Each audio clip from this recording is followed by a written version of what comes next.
Tonight you didn't get the result you guys wanted, but having won 5 of your last 7, mixing in some new pieces, what are your overall impressions as you head into the break? I've liked how we played in this stretch, with the exception of quarters here and there. Every game for the most part. One quarter, had one bad quarter, and a bad quarter and a half tonight, a couple of bad quarters. So, that's a positive going into the break, the way we're playing basketball, not just the wins. From an identity standpoint, do you feel like you guys are setting tones in games? Do you feel like you're making other teams feel that there is a brand of basketball to be expected with your team? We're starting to get there. The consistency isn't there, but when we play the right way, we're starting to play the right way more often than not. So that's promising, but second half of the season, everybody turns it up, so we need to do the same thing. With the way that December and January went, just being in playoff position at this point, is that a positive you take away from this first half? Yeah, December and January were such a weird months for us. To be 8th going into All-Star break is huge, and now we need to keep working and keep building and not just be complacent with 8th or staying around 8th. It's time to move up. But like you talked the other day, you mentioned something. You were talking about the first half and how you changed your game, and you mentioned something kind of like offhandedly about extending your career. And I was talking to Casey before the game, and he was talking about the stuff that you've done to establish this All-Star appearance, get back to the respect, some of the respect we talked about in the beginning of the season.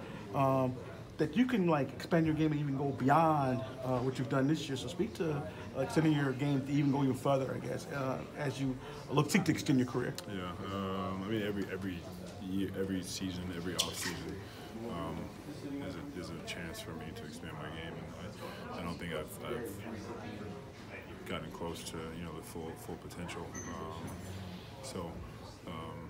In season it's about managing and making adjustments and then figuring stuff out and then becoming better and reading situations better. In the off season for me, it's about really going in and working on those skills to put in your back pocket for the season.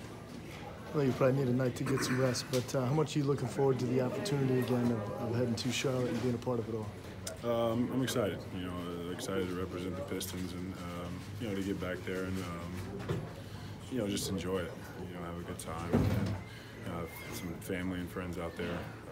So it's kind of a good time to get together and enjoy their company. Put on a little show for the fans. I don't know how much I'll be playing Sunday, but we'll see.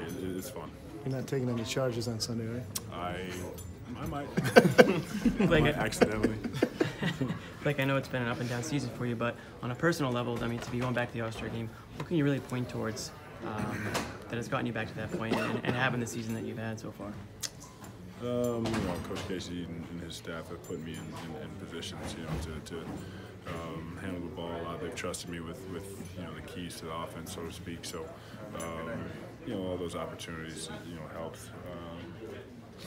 Playing with guys like Andre, guys that keep teams honest. You have to be aware of those guys. Bullock early on, Reggie Jackson, all those guys. So it's a combination of things. It's not just one thing that gets you to that point. How different are the Celtics without Kyrie? They're different, but they just have so many weapons. Obviously Kyrie's a huge piece for them, and then unbelievable player. But even with Terry Rozier out too, their backup point guard, it's like they still have so many different options that they truly have that next man up mentality. Thanks, Chris.